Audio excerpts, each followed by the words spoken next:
class. I hope everyone's doing well and enjoying some spring sunshine.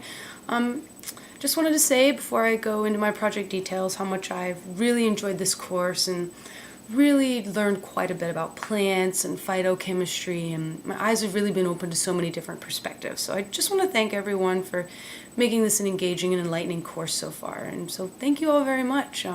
So moving right along here into my project summary. The client I chose, Mike, is 28 years old and suffers from chronic back pain. Now, this back pain is the result of untreated scoliosis, which is the curvature of the spine. He had seen a chiropractor, some therapists, some doctors, and really truly felt that nothing worked and he wasn't gaining anything from seeing them. So he's lived with this pain for quite some time now, about 13 years. Last summer, July 2015, my client went on a camping trip, slept on his back wrong, and ever since then he's had increased episodes of muscle spasms and shooting pains in his back. Mike has a balanced organic vegetarian diet. He's moderately athletic and does devote some time to stretching and exercising his back muscles. Now, before this project, Mike had not received any conventional medical treatment, including medications and surgeries, and so I felt he could truly benefit from herbal medicine, and I found him to be, an excellent candidate and an excellent client for this project. So the 4 herbs that I chose that were covered in this class were Reishi, Ganoderma lucidium, evening primrose, Onothera biennis, chamomile, Matricaria recrutia, turmeric, Cucurma longa. And my choice of herb that was not covered in this class is alfalfa, Medicago sativa. So I'll just take some time to go over my reasoning for my herb choice and my treatment plan. Reishi is in the family Polyperaceae. And I chose Reishi for its anti-inflammatory properties. Its long-term use is said to increase longevity and promote ki and lighten one's weight. It's a very sacred and protective mushroom, so it's a very great, interesting history. And I prescribed a tincture, 1 to 5 herb menstruum ratio, made from reishi dried fruiting bodies of 10 milliliters. Be taken orally 3 times a day. I wanted it to be consumed when my client woke up in the morning, about an hour after lunch, and then before bed. Evening primrose is in the plant family Onychaceae. It was chosen for its essential fatty acid content and anti-inflammatory properties. The seeds of evening primrose are cold pressed to produce oil, so therefore I prescribed 1,300 milligrams of evening primrose to be taken once daily. Now, chamomile in the plant family Asteraceae was chosen for its sedative, anticonvulsant, anti-inflammatory actions. I really wanted to incorporate an herb into this project with sedative and stress-relieving properties. As you know, stress and anxiety can cause fluctuations of cortisol within the body, which can lead to increased inflammation. So I thought it would be really wise and well-rounded to have a calming herb to help moderate these levels of stress, anxiety, and cortisol. And chamomile is also anti-inflammatory, so it's really just a great choice. I prescribed it in the form of a tea hot infusion, between 3 and 5 grams of dried aerial parts, steeped, covered for about 15 minutes to trap in volatile oils. And that step's very important, to trap in those volatile oils. I've prescribed it to be taken about 4 times a day, morning, afternoon, around supper, and right before bed. Turmeric is in the family Zingiberaceae. Really just a multitude of health benefits with turmeric, but I really chose it for its warming, anti-inflammatory properties. According to traditional Ayurvedic medicine, it helps with poor circulation, so definitely a great choice for back pain there. And I prescribe my patient to take 500 milligram capsules of it a day, preferably with meals, breakfast, lunch, and supper to aid in absorption. I have some nice catalysts there to help absorb that rather large turmeric compound. And alfalfa was the herb I chose that was not covered in this class. Was chosen for its anti-inflammatory properties as well as its overall nutritive value. All vitamins and minerals within alfalfa are balanced and enable complete absorption. Sprouts and leaves have been used in the past to treat arthritis, and its traditional action is really that it's an overall body nutritive, anti-inflammatory, and rejuvenator.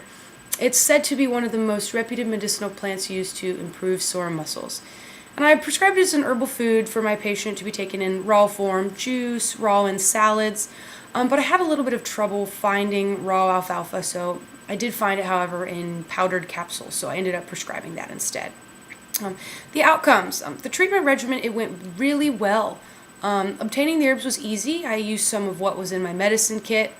The rest I got from the local organic store. My client, however, thought it was kind of strict in terms of remembering to take all of these herbs in different forms throughout the day, take it in this form, take it in that form. Really just had trouble understanding the method of consumption, why a tea, why a capsule, why a tincture, and which is very understandable. And I did my best explaining the importance of their method of consumption. But in reality, it's really hard to get someone to follow a regimen exactly as you, the practitioner, would like them to. And, this project really opened my eyes to the different perspectives, that vary between both a patient and a practitioner. However, my patient overall was quite compliant. He says his back feels a lot better, and he said really his mood has been uplifted too, which this is really no surprise to me, as herbal medicine really just not only is it great for specific areas of the body, but just well-rounded overall health. Feeling better, uplifting mood, better mentality, and I think that's a really important remark and something to think about. I think it's very crucial as a practitioner, to know that not only is your patient going to be feeling better in terms of where you want them to feel better, but just in overall terms that they feel great overall. So it's just wonderful. And going on to what I learned, I really don't know where to begin. I guess just list a few things I learned about each herb that's rather interesting. So reishi, it's been used for 4,000 years, which has an incredible, extensive history in traditional Chinese medicine as a key regulating herb. It's both an immunomodulator and anti-inflammatory, which, a lot of the primary research I read seemed to say that was semi-contradictory of one another, which I really want to look more into because I find that rather interesting.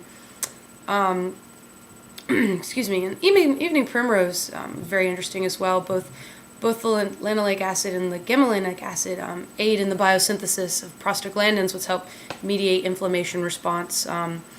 Not only is it a great joint lubricant, the essential fatty acid, but it's also anti-inflammatory. And traditionally, Native Americans would eat the roots to treat laziness and fatigue, use them in a tea or chew them. Chamomile is a very important constituent, very important volatile oil matrician. That if you are drinking chamomile in the tea form, it really needs to be covered to trap in that constituent matrician, because it is converted to chamomilzine in the body, which possesses anti-inflammatory properties. Turmeric's been used for almost 6,000 years, which is just incredible. Definitely a staple of part of traditional Ayurvedic medicine. Alfalfa, probably the most interesting thing I think I learned would be the really complex root system of alfalfa. Its leaves have the potential to reach 125 feet below the surface of the earth. So that's really interesting to note, because that's what gives it its high nutrient value. So that's probably the most interesting thing I think I learned with this project. In terms of what really worked, I have to say that the treatment plan was quite intensive, but it did work. My client felt better both physically and mentally, and he was grateful to try a new method of treatment. He was grateful to have been able to try herbal medicine. And for me, that means that my patient is happy and senses these changes, and I think it's wonderful.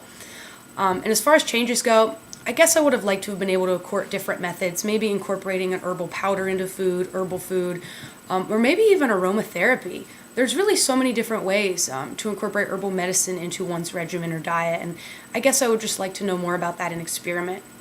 As far as my herb choice went, it was pretty broad, but it was also very specific.